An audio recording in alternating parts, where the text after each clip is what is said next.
आदर्श credit society के founder sir Mukesh Modi ने 2019 में होने वाले लोकसभा चुनाव में सिरोही जालौर लोकसभा सीट से सांसद का चुनाव लड़ने हेतु भाजपा मंडल से टिकट मांगा। यह बात पहले से ही जमे हुए सिरोही जालौर के सांसद देवजी पटेल को गवारा नहीं हुई।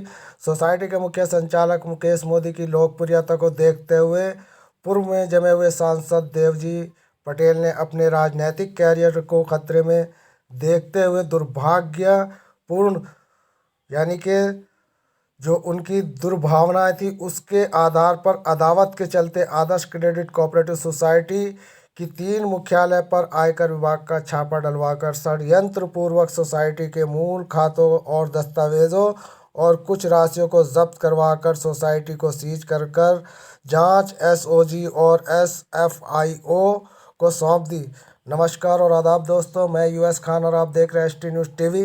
जैसे कि आप जानते हैं, आदर्श क्रेडिट कोऑपरेटिव सोसाइटी के बारे में अक्सर हम आपके लिए कोई ना कोई जानकारियां और न्यूज़ वगैरह लेकर आते हैं। दोस्तों, आज जो हम आपके लिए जानकारी लेकर आए हैं ये आपके लिए जानना बहुत ज़रूरी है यार। आपसे अनुरोध है कि चैनल पर बने रहें और अभी तक चैनल को सब्सक्राइब नहीं किया है तो प्लीज़ चैनल को सब्सक्राइब करें। साथ के साथ हमारी बेल आइकन का बटन दबाएं ताकि हमारे द्वारा बनाई गई आदर्श क्रेडिट कोऑपरेटिव सोसाइटी से जुड़ी हर एक अच्छी खबर आप तक पहुंच सके। तो चलिए दोस्तों, शुरू करते हैं। आदर्श सोसाइटी की जो हमारे पास जानकारी भेजी गई है रतनलाल सुत्रा द्वारा 10 घंटे पहले भेजी गई है। ये जानकारी अपने आप में बहुत महत्वपूर्ण है। चलिए शुरू दोस्तों करते हैं कि Adarsh credit cooperative multi state society सन 1999 तत्कालीन केंद्रीय सरकार कांग्रेस के मुख्य सचिव और कृषि विभाग के अंतर्गत कोऑपरेटिव सोसाइटी के केंद्रीय रजिस्ट्रार द्वारा दिए जाने वाले पंजीयन प्रमाण पत्र के आधार पर देश की भोली भाली निर्दोष जनता ने अपनी जीवन भर की खून पसीने की गाढ़ी कमाई के लाखों करोड़ों रुपए थोड़े थोड़े ब्याज के लोभ में आकर जमा कराए थे। सोसाइटी में अच्छा काम किया और लेन देन निवेशकों को किसी भी प्रकार की परेशानी का सामना आज तक नहीं करना पड़ा। सन 1908 में सोसाइटी को भारत सरकार ने मल्टी स्टेट में कर्मोन्नत कर दिया गया। सोसाइटी देश में 28 राज्यों में 806 शाखाओं के साथ नियमित रूप से काम कर रही थी, जिससे सोसाइटी शाख बढ़ाने यानी कि 806 शाखाएं बढ़ने से निवेशकों की संख्या बढ़कर जून 2018 तक निवेशकों की संख्या 21 लाख और इनका लगभग 15 करोड़ रुपया निवेश हुआ। सोसाइटी के फाउंडर सर मुकेश मोदी ने सन 2019 में होने वाले लोकसभा चुनाव में सिरोही जालौर लोकसभा सीट में सांसद का चुनाव लड़ने हेतु भाजपा मंडल से टिकट मांगा। तब यहाँ दोस्तों यह लड़ाई यहीं से शुरू हुई और इस पूरी कंपनी यानी कि सोसाइटी के ऊपर जो घास गिराई गई उसका पूरा चिट्ठा अब आपके सामने आने वाला है। तो चलिए दोस्तों बताते हैं कि क्या था पूरा मामला। यह बात पहले से ही जमे हुए सिरोही जालौर सांसद देवजी पटेल को गवारा नहीं हुई। सोसाइटी के मुख्य संचालक मुकेश मोदी की लोकप्रियता को देखते हुए पूर्व में जमे हुए सांसद महोदय देवजी पटेल ने अपने राजनीतिक कैरियर को खतरे में देखते हुए दुर्भावना और आपसी अदावत के चलते आदर्श क्रेडिट कोऑपरेटिव सोसाइटी के 3 मुख्यालयों पर आयकर विभाग का छापा डलवाकर षड्यंत्रपूर्वक सोसाइटी के मूल खातों और दस्तावेजों और कुछ राशि को जब्त करवाकर सोसाइटी को सीज कर जांच एसओजी और एसएफआईओ को सौंप दी, जिससे सोसाइटी के मुकदमे को सर्वोच्च न्यायालय में दर्ज करवाकर सोसाइटी के फाउंडर सर मुकेश मोदी और राहुल मोदी के संपूर्ण परिवार और रिश्तेदारों सहित 14 लोगों को दोषी मानते हुए गिरफ्तार कर केंद्रीय कारागार जयपुर में बंदी बना दिया। बड़ी दुर्भाग्य की बात है दोस्तों।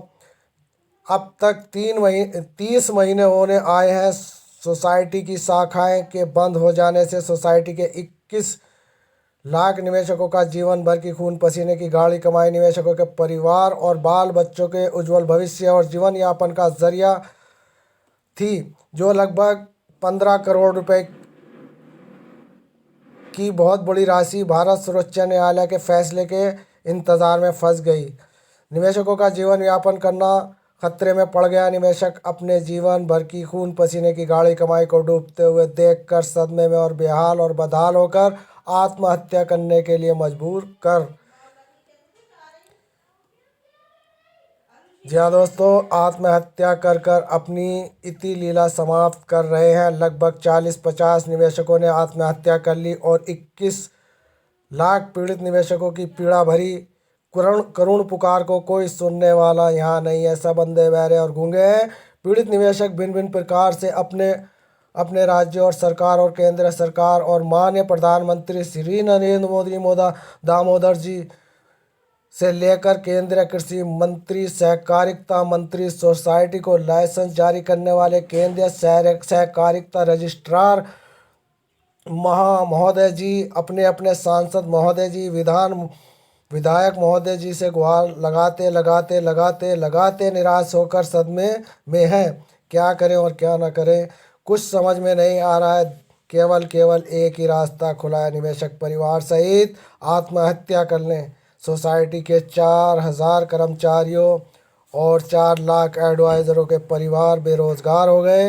निवेशकों के मुख, जी हाँ दोस्तों, निवेशकों को मुख दिखाने लायक भी नहीं रहे। काफ़ी एडवाइज़र को ये भय मारे सताया जा रहा है और वो इस वक्त भूमिगत है। बाहर उनके मौत खड़ी है। फाउंडेंसर मुकेश मोदी, राहुल मोदी परिवार सहित बेशर्मी भांति केंद्रीय कारागार में बंदी हैं। दोस्तों ये कुछ अच्छा सा नहीं लगा, क्योंकि फाउंडेंसर राहुल मोदी, मुकेश मोदी की यहाँ पर कोई गलती नहीं। जो कुछ करा वो देवजी पटेल ने करा।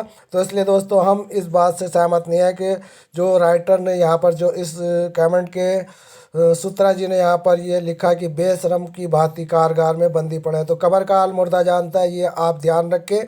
जब आपको भली भांति आपने ये बता दिया कि ये सब देवजी पटेल का करना था, क्योंकि वो नहीं चाहते थे कि वो भाजपा से टिकट लें और उनके सामने लड़ाई लड़े, इसलिए हम इस बात से सहमत नहीं है। क्योंकि जो कारागार में कई साल से पड़ा हुआ है और यातनाएं झेल रहा है, उसके बारे में ऐसा कहना अच्छा नहीं। आगे खबर है कि भोले भाले निवेशकों के जीवन भर की खून पसीने की गाढ़ी कमाई कर शुदा सफ़ेद धन को षड्यंत्र पूर्वक निवेशकों को थोड़े से लाभ लालच में फंसाकर निवेशकों के परिवार को उजाड़ने का प्रयास कर रहे।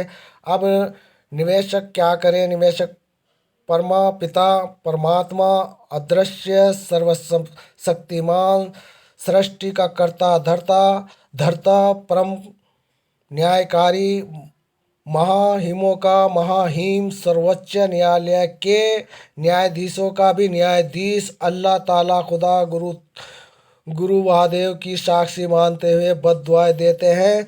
हम निर्दोष निवेशकों को बेबुनियाद षड्यंत्र पूर्वक लूट कर जीवन बर्बाद करने वालों में जो सम्मिलित हैं उनकी भी सर्वनाश बर्बाद हो जाएंगे, चाहे वह कोई भी क्यों ना हो। जय जय गुरुदेव। दोस्तों ये करुणा वाली इस वक्त हमारे सामने परिस्थिति जो बनी हुई है, ये मन की जो हमारी करुणा है वो बाहर निकल कर आ रही है। जय जय गुरु महादेव। अब आप ही हमें कोई सुदर्शन मार्ग दर्शाएं ताकि हम अपनी इस परिस्थितियों से बाहर निकल सकें। अब केवल प्रभु महादेव आपका ही सहारा है और आपके ही सहारे अब हम अपने इस जीवन भर की कमाई को आपके सामने रख दिया है, गुहार लगा रहे हैं मंत्री संतरी और न जाने कितने मोदी सोदी से, लेकिन कहीं से कहीं तक हम लोगों की पुकार नहीं सुनी जा रही। ये बड़ा अन्याय हिंदुस्तान के काले अध्याय में लिखा जाएगा, क्योंकि हम जानते हैं कि हमारे न जाने कितने ऐसे एडवाइज़र जिनकी संख्या मैं आपको बता चुका हूँ 40 से और 50 से ज़्यादा है, जो आत्महत्या कर चुके। इसका पाप देवजी पटेल और जितने ये गुंगे बहरे जिनको हमने ज्ञापन दिए, जिनको हमने गुहार लगाई, जिनको हमने ट्वीट किए, उनके ऊपर ज़रूर हमारे जय जय गुरुदेव कुछ ऐसा करें कि भ्रष्ट समाज के भ्रष्ट अधिकारियों और नेताओं का, जी हाँ दोस्तों, भस्मासुर की तरह इनका भस्म हो जाए। दोस्तों यही हमारी भी अपनी खुद की एक मन से निकली हुई बद्दुआ है। ये बद्दुआ हमारी आसमान पर जाएगी और ये एक दिन ज़रूर पूरी होगी। जय जय गुरुदेव, जय जय गुरुदेव। धन्यवाद।